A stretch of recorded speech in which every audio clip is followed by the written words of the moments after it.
Hello, Broderick Wallace here.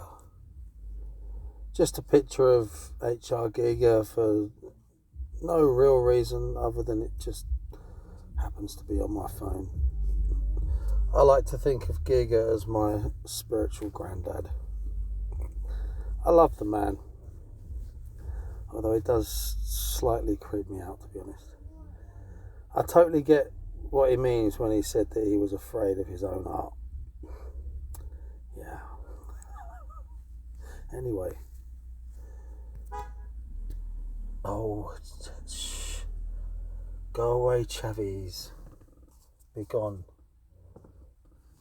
This is a solemn moment. I do not need your trivialities broadcast. Anyway, we have to get good at just maintaining a very direct sense of mission despite circumstances. So we'll do that. This is a very short piece of writing called The Mindworm. And I do say at the top here, I wish to name and shame a psychological parasite as insidious as any larva. Yeah, I mean, we don't have to see this as a real being, if you like, but within the idea of oneness, consciousness pervades everything. So we could see it that way if we wanted to, especially considering that it's us, really. I'll tell you what, I'll read it. Excuse me. I'll read it and then I'll do the explaining afterwards. Best way. The Mindworm.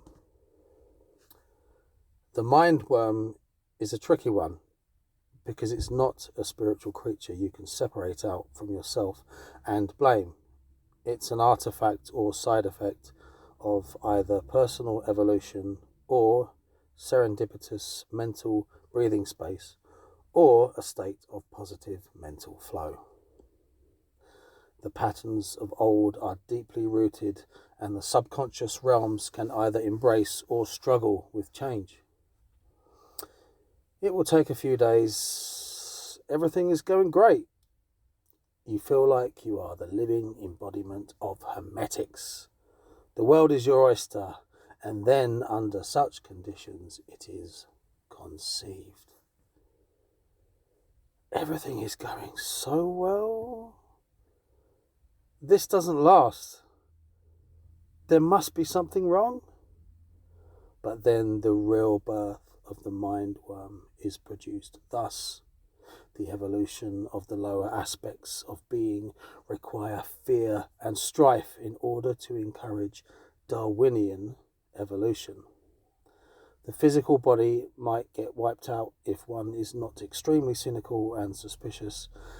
As projection fades, the projectile is turned inwards. Where is the most immediate threat? We must amplify this and set it on a loop. Shh. I am bliss. I am at peace within the eye of the storm. Bliss? Peace? Are you joking? Shh. We don't like to swear so much these days. The Mindworm is doomed to die. That's why it's putting up such a fuss and struggle. It will get boring, it will get silly. When you see it for what it is, it shall have no more power over thee. And in reference to the picture here, did I? Yeah, I did press record. Oh, thank God for that. It was such a dramatic performance. I haven't got the energy to do that again. Pick here, such peace that night under the canopy in pitch black. In such places they are born, and in such places they die, in the wake of silence. So, what am I talking about here? I'm talking about as you progress And I'm always really careful when I talk about, progression. Take another sip here. Progression, etc. Because I definitely need to.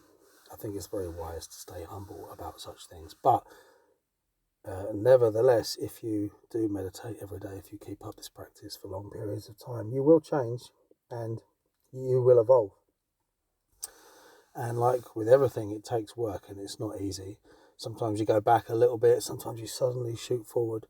But this, I'm outlining here a very curious phenomena, and that is when you're, I would say probably, you've just made a breakthrough or you're on the verge of a breakthrough.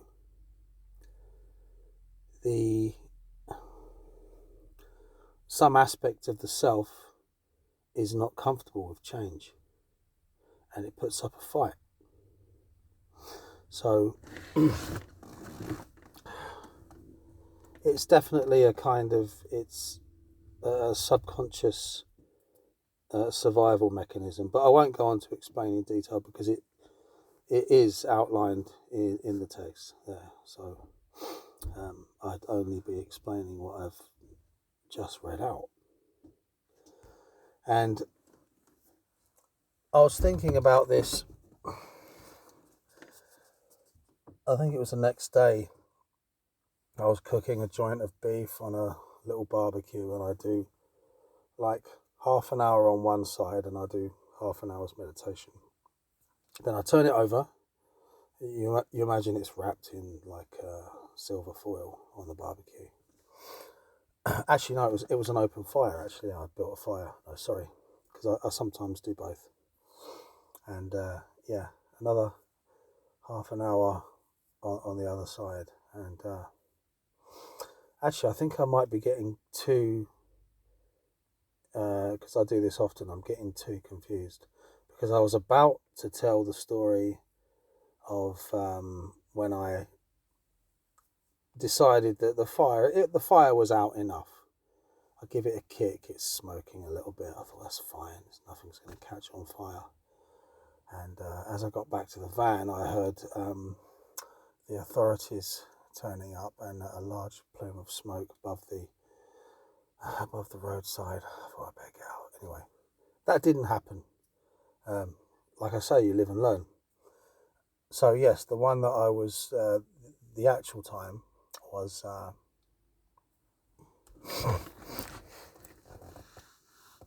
was sitting under a motorway bridge, cooking in the same way, and I couldn't deny that I had a new way of looking at things, which I could access or ignore, which is troublesome, because you don't need to embrace these new insights, these new modes. There's always the option to regress. So you have to make, when you put in this much work, you can't afford to. You don't want to stand still, you don't want to go backwards. Once you've made the decision, you've invested, you kind of, it's the weight of all the time that you have put in that is pushing you forward. So you do build a momentum, and it's very curious. But I will say that with the birthing of the new state of mind, the Mindworm was born, and it had its way for a few days. It really did. And it's a little bit like the Freddy Krueger thing, like, just don't feed it, don't feed it your fear.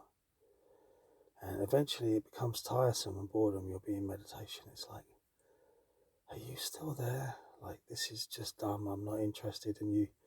Oh, it does. I think I put that in the text there. It gets boring, and it will eventually die when it's not fed, and you will be left with the new insight or skill or state of mind which you can then access as part of your internal repertoire. You know, it is odd. I didn't plan this at all, but it does kind of relate to H.R. Giger, doesn't it? When we think about the classic Alien. I'm going back to the original movie in 1979. This infection.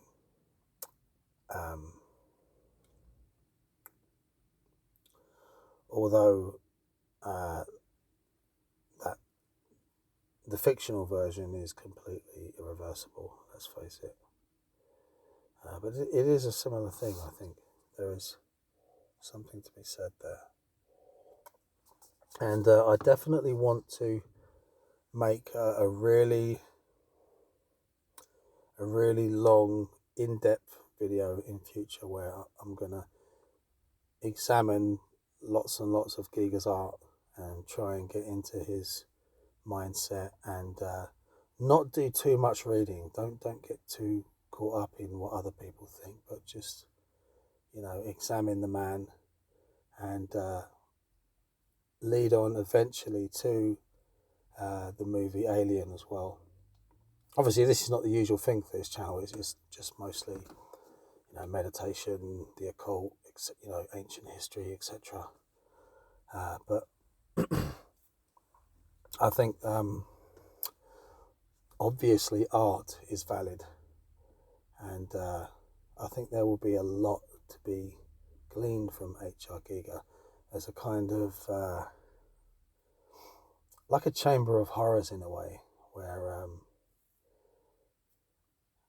it's all right, drumming up positive states of mind, but you do have to face your shadow. You shouldn't be there all the time, every day. That gets weird.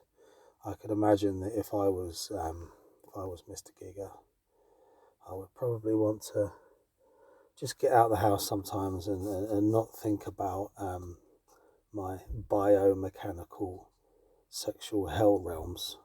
Just have a cake and some polite conversation. It probably did get heavy, let's face it, but I love the guy. I have to admit, I love the guy. A fellow Aquarius, a fellow weirdo, in the best possible, in the most complimentary sense. So there we have it. The Mindworm, the psychological parasite as a safety mechanism against change, the fear of change, and the technique whereby, or the reassurance whereby, if you do encounter this situation, it will get boring and it will die, and we have to keep moving forward, right? So anyway, anything else that I need to add? Anything?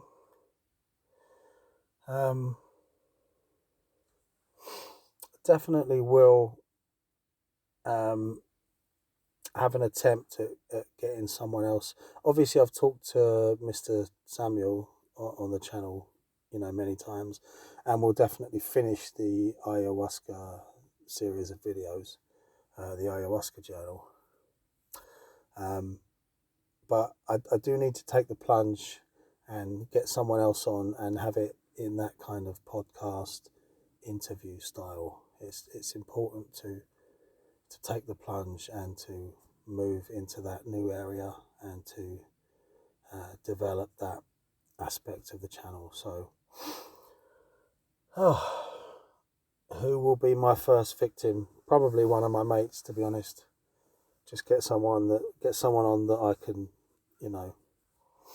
I can be rude to and they'll still stick around. No, it'll be fine. It will be fine. So, there are many safety valves as well as, psychological parasites, there are many safety valves that sometimes should healthily be employed. But in truth, it's the seriousness, it's the attitude, it's the all-encompassing, fixed mental image that prevails. I bid thee good night from myself, Broderick Wallace, and the things that go bump